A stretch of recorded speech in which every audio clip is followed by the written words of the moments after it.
Okay, makinig ha.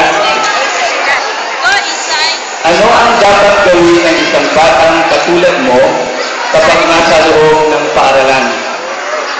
Ano ang dapat gawin ng isang batang katulad mo kapag nasa loob ng paaralan? Say.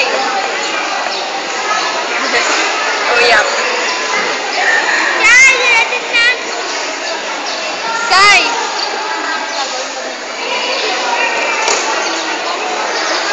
Allah.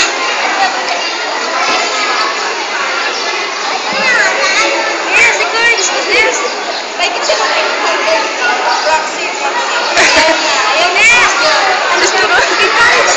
Roxy.